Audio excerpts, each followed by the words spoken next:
भगवान, मैं भी उस अविनाशी और अक्षर को जानना चाहता हूँ, पर मैं किस गुरु की शरण में जाऊं जो मेरा उस अक्षर और अविनाशी से साक्षात्कार करा सके। गुरु ढूंढ रहा है तो सुन, यह संसार ही गुरु है। मेरे तो 24 गुरु हैं। 24 गुरु? यदु यह धरती सभी को धारण करती है, सभी को समान रूप से आधार देती है। सभी को समान रूप से स्वीकार करो, यह मैंने धरती से सीखा। वायु मेरी दूसरी गुरु है। वायु से मैंने जाना कि साधक को वायु की तरह अच्छे और बुरे से अप्रभावित रहना चाहिए। आकाश मेरे तीसरे गुरु हैं। आकाश से मैंने जाना कि आत्मा आकाश की तरह सर्वव्यापी है, सबसे अप्रभावित, निराकार निर्विकार अपनी उसी अवस्था में रहता है। मेरी चौथी गुरु है आग। आग हर आहार ग्रहण करती है, हर समिधा ग्रहण करती है और उसे भस्म कर पवित्र कर देती है। आग से मैंने जाना कि ब्रह्म चिंतक को अग्नि की तरह ही आहार ग्रहण करना चाहिए। सूर्य मेरा पांचवा गुरु है।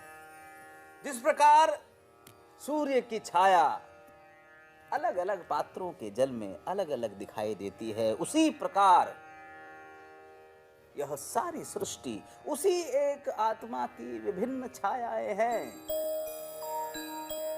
मेरा छठा गुरु कबूतर है।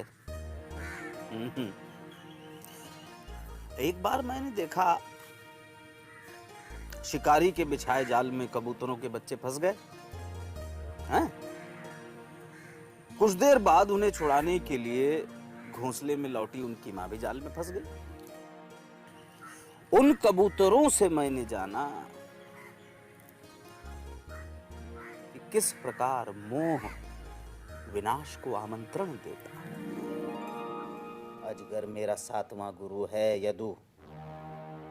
जिस प्रकार अजगर अपने शिकार की तलाश में यहां वहां नहीं भटकता, वैसे ही ज्ञान की अभिलाषा रखने वाले को सुख के पीछे यहां वहां नहीं भटकना चाहिए।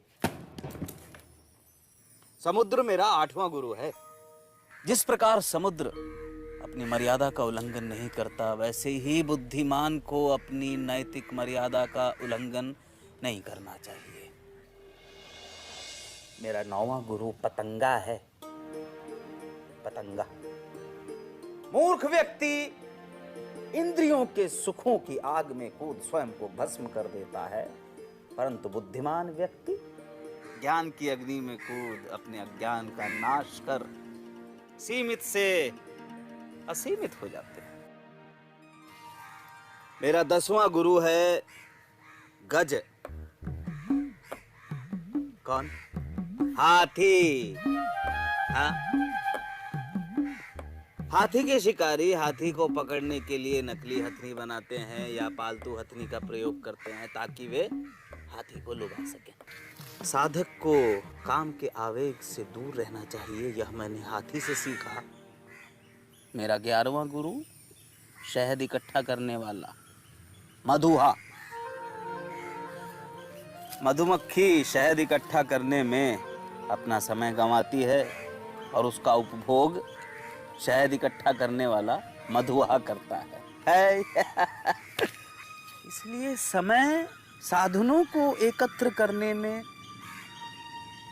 नहीं, स्वयं को समझने में खर्च करना चाहिए। मछली मेरी 12वीं गुरु है यदु।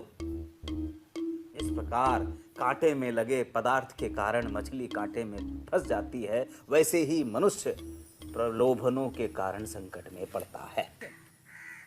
मेरी 13वीं गुरु है गणिका पिंगला। वही पिंगला जिसने अपने विवेक और वैराग्य से आचार्य स्थूलीभद्र को भी नींद से जगाया। मेरा 14वां गुरु है एक तीर बनाने वाला।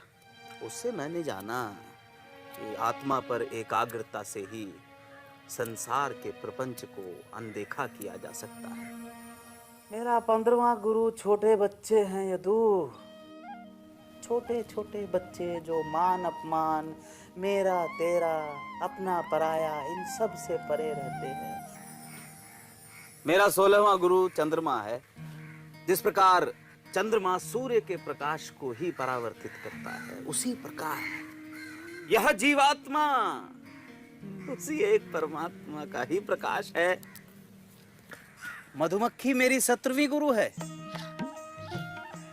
जैसे मधुमक्खी फूलों को नुकसान पहुंचाए बिना शहद एकत्र करती है, वैसे ही आध्यात्म के पथिक को अनेक शास्त्रों से ज्ञान का रस एकत्र करना चाहिए।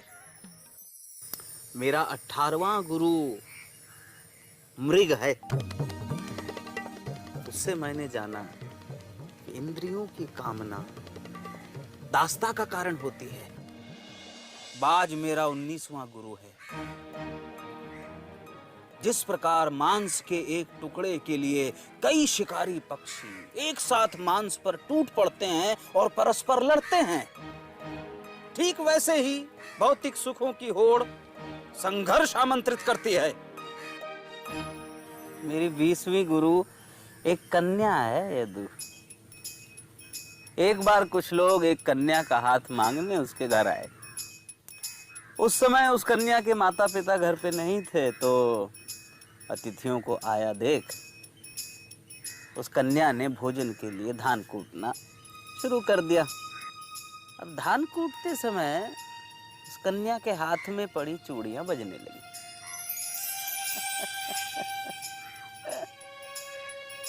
चूड़ियों की खनकने की ध्वनि से अतिथियों को परेशानी न हो, इसलिए उसने दोनों हाथों में एक एक चूड़ी रख बाकी चूड़ियां उतार दी।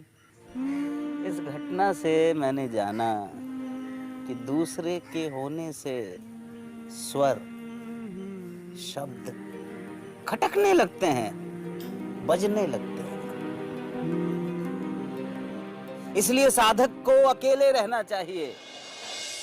सर्प मेरा 21वां गुरु है यदु।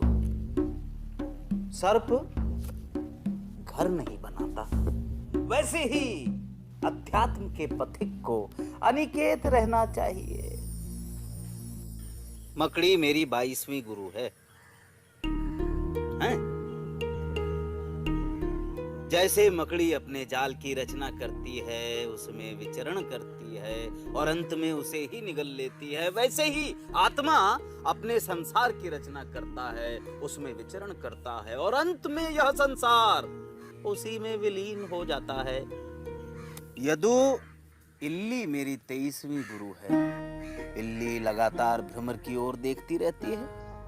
यह निरंतर भ्रमर की ओर ध्यान इल्ली को भ्रमर में परिवर्तित कर देता है। गुरु और शिष्य की चेतना का यह संबंध मेरा 23वां गुरु है।